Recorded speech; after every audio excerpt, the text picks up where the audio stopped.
officielle. Pour un premier bloc d'échange, Madame la députée de Saint-Henri-Sainte-Anne, la parole est à vous. Parfait. Je vous remercie infiniment. Écoutez, je vais commencer la question directement dans le vif du sujet avec le système ARIMA. J'aimerais que le ministre puisse nous expliquer où on en est rendu avec le système ARIMA à l'heure où on se parle en termes de développement et ce qu'il entrevoit pour la suite des choses. Alors, comment évolue le processus du développement de ce système-là? Bien, je vous dirais qu'au niveau du système ARIMA, ça évolue bien. Et j'ai été très clair. Nous, on souhaite pouvoir utiliser le système ARIMA le plus rapidement possible. Cela étant dit, on sait qu'on souhaite adopter le projet de loi numéro 9 dans un premier temps, de façon à pouvoir faire les invitations par le biais du système ARIMA.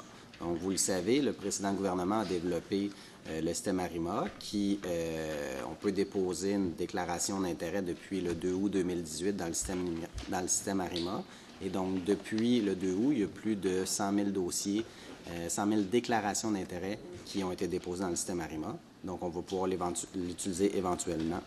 Je pense qu'il y a une problématique avec le son. Oui, c'est ça. On entend mal les propos du ministre. Moi, je les entends bien pourtant. Ah ben là, c'est parce que vous avez l'habitude qu'on communique ensemble. Donc, chose certaine, dans le fond, le système ARIMA, on va pouvoir l'utiliser à partir du moment où on aura adopté le projet de loi 9.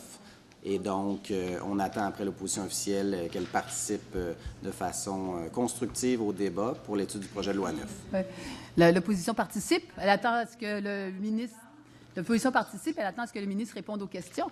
Alors, on va revenir encore sur ARIMA. En quoi est-ce que le projet de loi 9 est un facteur limitant? ARIMA, il n'y avait pas de projet de loi 9 avant, ARIMA devait être utilisé. Il n'y avait pas de projet de loi 9 sur la table quand ARIMA a été lancé.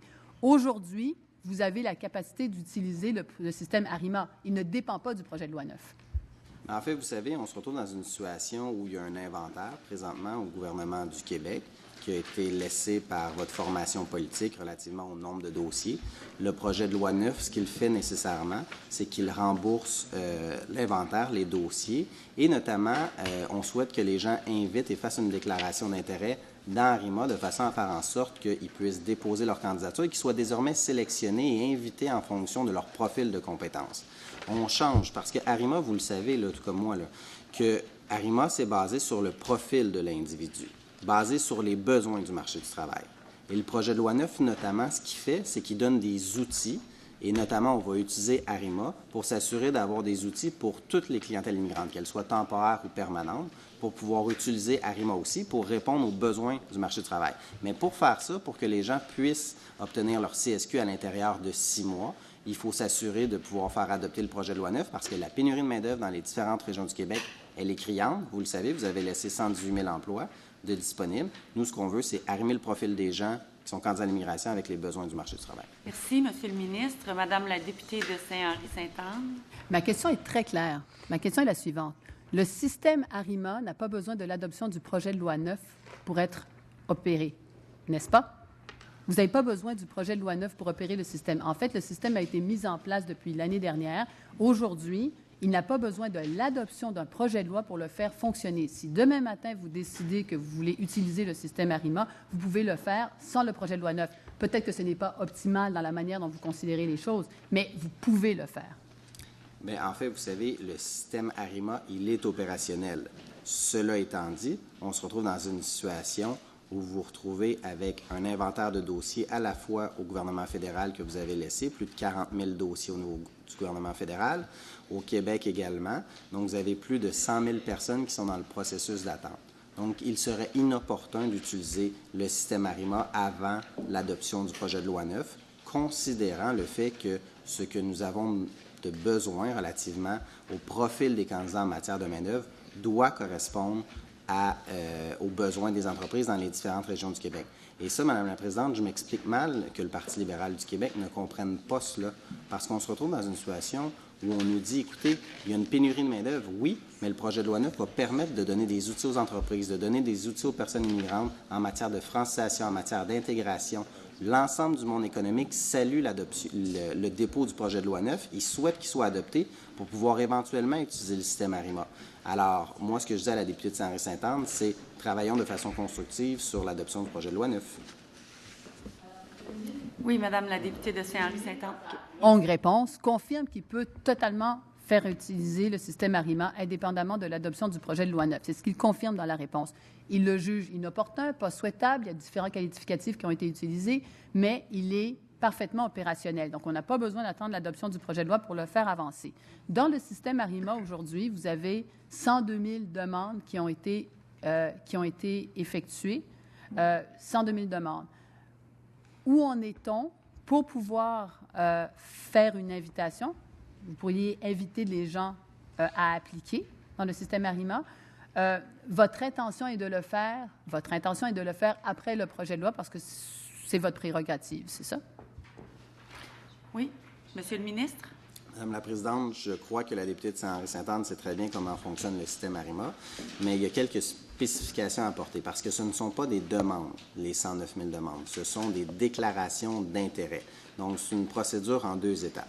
Première étape, les gens qui sont intéressés à venir au Québec ou à émigrer au Québec font une déclaration d'intérêt dans le système ARIMA. Ça prend environ 1 heure à remplir et donc, comme ressortissant étranger, comme personne immigrante, on dit « Moi, je suis intéressé à venir au Québec. Voici, je remplis sur l'outil informatique dans le système ARIMA. Je dis « Je suis intéressé à venir au Québec. » À partir de ce moment-là, la deuxième étape, c'est une invitation qui est faite par le gouvernement du Québec en fonction des besoins de main-d'œuvre, en fonction des profils de candidats qu'on souhaite accueillir.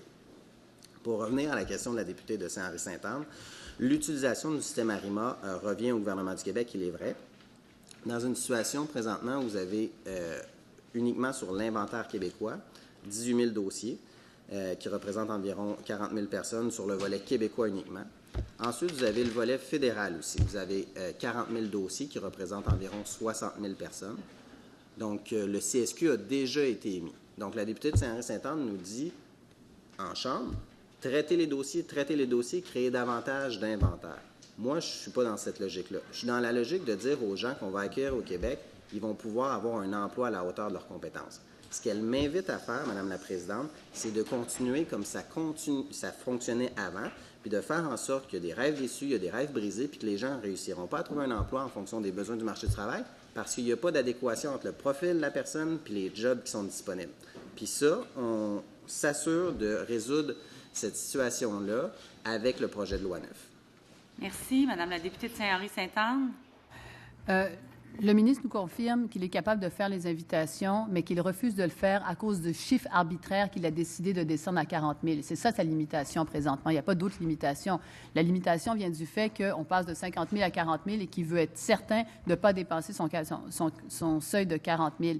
Mais ce n'est pas pour répondre aux besoins des entreprises, parce qu'aujourd'hui, il est en train de traiter des dossiers qui répondent aux besoins des entreprises. Il y a des gens, si on prend indépendamment du système ARIMA, il y a des gens qui travaillent au Québec aujourd'hui qui pourraient très bien avoir les documents obtenus dans l'ancien système qui sont traités par le ministre et qui répondent aux besoins, du milieu d'affaires. Le milieu d'affaires est venu ici présenter de manière très claire la nécessité d'accélérer le processus, notamment par rapport à ARIMA. Alors, je vais revenir sur la question sur ARIMA. Aujourd'hui, les employeurs pourraient avoir un portail sur ARIMA. Quand est-ce que ce portail va être prêt à être utilisé pour les employeurs? Merci, Madame la députée. Monsieur le ministre? 2 choses l'une. Pour répondre de façon très circonscrite à la députée de Saint-Henri-Sainte-Anne, dès l'été 2019, on va mettre en place le portail employeur. On travaille activement là-dessus parce qu'on connaît la nécessité que les employeurs aient accès au portail. Et donc, si le projet de loi 9 est adopté d'ici la fin de la session, ça permettrait aux employeurs d'utiliser ARIMA et d'utiliser le portail employeur de façon à faire en sorte qu'ils puissent sélectionner les gens qui répondent aux besoins des entreprises de leur région. Autre chose, Madame la Présidente, là, on mélange des affaires, OK? Parce que lorsque la députée de Saint-Henri-Sainte-Anne nous dit il y a des gens ici au Québec qui répondent aux besoins du marché du travail. Oui, Madame la Présidente, ils sont en statut avec un permis de travail fédéral temporaire. Donc, il y a plusieurs types de permis. On a le PMI, on a le PTET, on a le permis vacances-travail. Ça, c'est le permis, exemple, on a beaucoup de nos cousins français qui utilisent ce permis de travail-là, viennent en vacances, viennent en loisirs ici, travaillent en même temps, tout ça, sont admissibles aussi à appliquer au niveau du PEC après un certain nombre de temps, tout ça. Mais Ce que j'ai toujours dit en lien avec le rachat des dossiers en matière d'inventaire, c'est que pour les gens qui étaient présents sur le territoire québécois qui avaient fait une demande au PRTQ au moment de la demande, on allait les inviter, vous avez voté contre la motion à l'Assemblée nationale à ce niveau-là, on allait les inviter après l'adoption du projet de loi 9 en priorité par le système ARIMA. C'est ce que j'ai dit, vous avez voté contre ce fait-là. Alors moi, je pense, Madame la Présidente, que c'est important de rappeler aux acteurs du milieu économique, Madame la Présidente, que le Parti libéral bloque ce fait-là et qui crée de l'incertitude, notamment au niveau des entreprises, au niveau des entrepreneurs, au niveau des groupes patronaux ici et des entrepreneurs. On les a vus, ils sont venus en commission parlementaire et ils ont tous dit « Nous souhaitons que ça soit accéléré, nous souhaitons que ça aille plus vite ». Je les ai entendus, j'ai déposé le projet de loi 9 la première semaine de février. On est rendu, Madame la Présidente, au 15-16 avril, puis on est encore en train d'en parler. Merci, Monsieur le ministre. Est-ce que le député de Néligan désire prendre la parole ou? Donc, c'est la députée de Saint-Henri-Sainte-Anne? Oui, il ne faut pas... je ne vais certainement pas laisser passer le fait que le ministre parle d'un projet de loi qui a été déposé en février, qu'on est en avril, qu'on est encore en adoption. On vient de commencer l'article par article la semaine dernière, puis c'est le ministre lui-même qui ne répond pas aux questions lorsqu'on lui en pose. Alors, je veux dire, il faut quand même remettre les choses en perspective. En ce qui a trait à toute la question sur le traitement des dossiers, le message qui a été envoyé par les entreprises qui sont venues nous rencontrer. Puis là, j'espère que le ministre fait bien attention parce que j'espère qu'il a bien écouté ce qui s'est dit lorsque les gens sont venus faire leur rapport. On a posé la question très clairement à la présidente de la Fédération canadienne de l'entreprise indépendante. Trouvez-vous que c'est suffisant de traiter à l'intérieur d'ARIMA 400 dossiers? Elle dit 400 dossiers, 4 000, 10 000, peu importe, le chiffre est insuffisant pour nous. Nous avons des besoins aujourd'hui. On ne peut pas attendre. Le milieu économique est venu clairement dire qu'il ne pouvait pas attendre. Et ça, peu importe les personnes qui sont venues s'exprimer ici, dans cette pièce, parce que c'est là que nous étions. Alors, de dire que les gens sont en faveur de l'adoption du PL9, ce qu'ils disent surtout, c'est qu'ils veulent que ARIMA fonctionne le plus rapidement possible. Ce qu'ils disent surtout, c'est qu'ils veulent que les dossiers, les 18 000, soient traités le plus rapidement possible. Et c'est exactement ce que vous ne faites pas aujourd'hui. Merci, Madame la députée. Monsieur le ministre? Bon, Madame la Présidente, plusieurs accusations qui sont non fondées. D'entrée de jeu, je voudrais vous dire que lorsque la députée de Saint-Henri-Sainte-Anne nous dit « Ah, ça a été déposé en février, mais ça vient de commencer en études détaillées », je m'excuse. Mais au niveau du principe, ça a été pas mal long au Salon Bleu et le Parti libéral s'est exprimé en long et en large sur le principe. Et donc, ils ont voté contre le principe du projet de loi. Ça signifie, pour le milieu économique, que vous êtes contre le fait d'améliorer le système d'immigration. Vous ne pouvez pas nier qu'il y a des problématiques avec le système d'immigration puis qu'on s'y attaque. Vous ne pouvez pas être fier des chiffres, des statistiques puis de la réalité des personnes immigrantes au Québec. Honnêtement, avouez que vous êtes mal à l'aise avec le bilan que vous avez laissé. Pour ce qui est du projet de loi 9 en études détaillées, Madame la Présidente, on a passé la semaine dernière 12 heures, 19 minutes sur un article, Madame la Présidente. Et les amendements du Parti libéral, c'est de dire on va utiliser le terme « d'écouler » au lieu d'exprimer. Honnêtement, pour toutes les personnes qui ont regardé la commission parlementaire, ça ne fait pas honneur au Parti libéral qui disait qu'il était le parti de l'économie. S'ils veulent vraiment répondre aux besoins des employeurs, aux besoins des différentes régions, le Parti libéral devrait travailler de façon beaucoup plus sérieuse ici en commission parlementaire. Pour ce qui est relativement, Madame la Présidente, aux besoins par rapport à la Fédération de l'entreprise indépendante, oui, il y a des besoins. On en est conscient, c'est pour ça qu'on fait le projet de loi 9. Mais autre élément encore plus important, on ne peut pas délivrer non plus 150 000 CSQ par année. Et ça, vous le savez. Ce que vous ne dites pas dans votre discours, c'est que le Québec a des cibles en matière d'immigration. On respecte nos cibles, mais il faut s'assurer de bien accompagner, bien intégrer et bien franciser. Merci, Monsieur le ministre. Madame, oui, le temps, je le fais de façon assez proportionnelle. Soyez rassurés. Je suis. Est-ce que le député de Néligan désire prendre la parole? Allez-y. Oui. Merci, Madame la Présidente. Content d'entendre aujourd'hui le ministre répondre à nos questions. Ça fait changement de la dernière rencontre de la semaine dernière, où nous avons posé pas mal de questions, mais il n'y avait pas de réponse. Donc, je rassure le ministre, il n'y a pas de zone ASNAT aujourd'hui. Donc, c'est le moment de répondre à nos questions. Première question, et j'espère avoir des réponses très courtes, Monsieur le ministre. Vous avez dit que la zone employeur sera prête l'été 2019. Oui ou non? Ce que j'ai dit, c'est que le portail au niveau des employeurs, la première version va être livrée cet été. Donc, les employeurs vont pouvoir, par le biais du ministère de l'Immigration, commencer à consulter ARIMA avec le système des employeurs. Cela étant dit, il faut que le projet de loi 9 soit adopté. Oui. Monsieur le député de Néligan.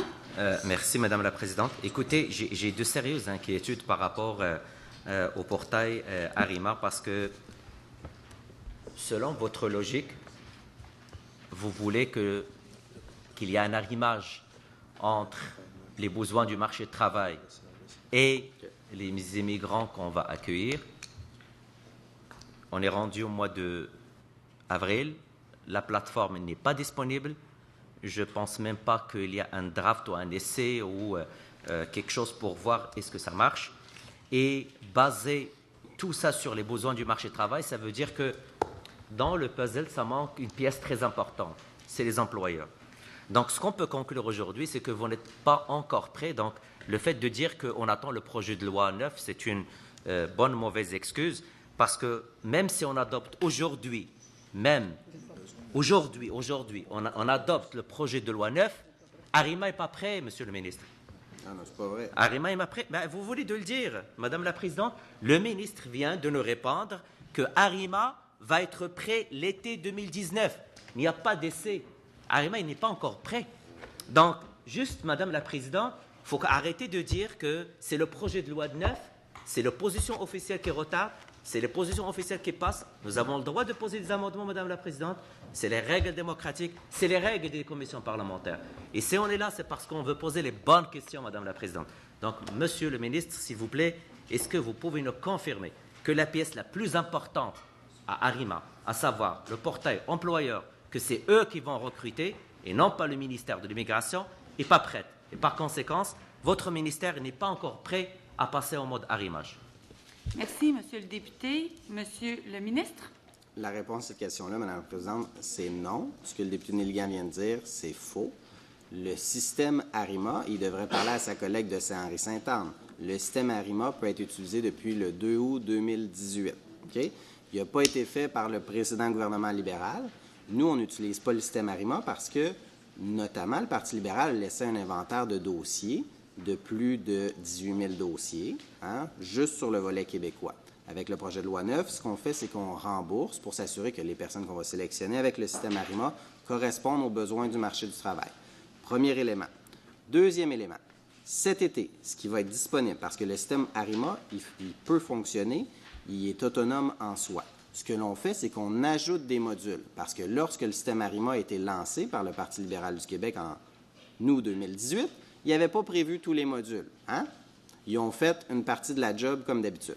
Alors, nous, ce qu'on fait, c'est qu'on reprend ça et on s'assure de livrer les différents modules. Donc, cet été, ce qui va être disponible, c'est un accompagnement entre les gens du ministère de l'Immigration, les agents du ministère de l'Immigration. Les employeurs vont pouvoir les contacter et vont pouvoir identifier leurs besoins et les gens du ministère de l'Immigration vont pouvoir les accompagner dans cette démarche-là avec le portail employeur partiel qui va être administré par le ministère de l'Immigration. Pour la totale autonomie au niveau des employeurs, ça devrait être prévu en février 2020 au niveau de la plateforme informatique que les gens vont pouvoir aller constater eux-mêmes, sélectionner eux-mêmes les profils des candidats à l'étranger. Cela signifie que dès aujourd'hui, si on utilisait, après le projet de loi 9, si le projet de loi 9 était adopté aujourd'hui, on pourrait utiliser le portail Arima dès aujourd'hui en collaboration avec les employeurs parce qu'on connaît les besoins de la main-d'œuvre. La Commission des partenaires du marché du travail les a identifiés. Le ministère de l'Emploi et de la Solidarité sociale les a identifiés. On connaît les besoins des différentes régions. Je vous rassure que je suis bien le temps. Soyez confiants. Monsieur le député Néligan, allez-y. Merci, Madame la Présidente. Écoutez, je suis très heureux d'entendre que le ministre nous dit que c'est l'été 2019. Je le ramène à 100 livres. Madame la Présidente, je ne vois pas l'été 2019, je vois l'hiver 2019. Et je vois 2020. Ça, c'est votre cahier, Monsieur le ministre. J'espère qu'on ne va pas avoir un autre Phoenix au Québec, avec un autre scandale avec un système qui n'est pas prêt. Sérieux, dans le texte que j'ai vu aujourd'hui, c'est marqué hiver 2019 ou 2020. Vous êtes en train de nous dire aujourd'hui que ça va être l'été 2019. Donc, Madame la Présidente, qu'est-ce que je dois retenir aujourd'hui par rapport au système Arima? Est-ce que c'est l'hiver 2019, l'été 2019 ou bien 2020? C'est marqué par vous-même. C'est marqué 2020. 2019-2020. Juste être précis. Merci, Monsieur le député. Oui, Monsieur le ministre. Si le député de Néligan, là, il m'écoutait là, lors de mon précédente intervention, là, il n'aurait même pas posé cette question-là, parce que je viens de lui dire, été 2019... Présidence. Ben oui, Madame la Présidente, c'est ce que je fais, je m'adresse à vous. Été 2019, ce qui est disponible, c'est pour les employeurs, le fait de pouvoir contacter un agent du ministère de l'Immigration. C'est un premier volet du portail employeur du système ARIMA pour pouvoir sélectionner les personnes migrantes. En toute autonomie, l'employeur, là, quand il va pouvoir fureter sur le système ARIMA, les délais qui sont prévus, c'est février 2020. C'est exactement mot pour mot ce que je vous ai dit dans ma réponse précédente, Madame la Présidente, en lien avec la question du député de Néligan. Je ne sais pas comment je peux être plus clair. Peut-être qu'il va me reposer la question, puis je vais répondre une troisième fois la même chose. Merci, Monsieur le ministre. Monsieur le député de Néligan. Merci, Madame la Présidente. S'il y a quelqu'un qui n'est pas clair, Madame la Présidente, c'est bien évidemment le ministre de l'Immigration. Depuis le début de l'année, il a pris la décision de jeter à la poubelle les 18 000 dossiers pour une simple et unique raison qu'il veut arrimer. Depuis le début du mandat, le ministre nous dit qu'il est prêt à arrimer, à faire l'arrimage entre les besoins du marché du travail, entre les besoins du marché du travail et les immigrants. Aujourd'hui, ce qu'on comprend, qu'il n'est pas prêt et son ministère n'est pas prêt parce que le portail d'employeurs, qui est l'élément le plus central, n'est pas encore prêt et probablement on va attendre 2020 pour que le système soit opérationnel. Merci, Monsieur le député de Néligan. Monsieur le ministre, il vous reste 30 secondes. Madame la Présidente, pour la troisième fois, je le répète, cet été 2019, ce qui va être disponible, c'est un accompagnement pour les employeurs. Les employeurs vont pouvoir contacter le ministère de l'Immigration, identifier leurs besoins et dire « voici ce que j'ai de besoin ». C'est un volet du système ARIMA sur le volet employeur. Pour ce qui est du libre service employeur, ce qui est prévu, c'est février 2020. Nous, on est proactifs. On s'assure de travailler rapidement pour rendre ça le plus rapidement disponible, Madame la Présidente.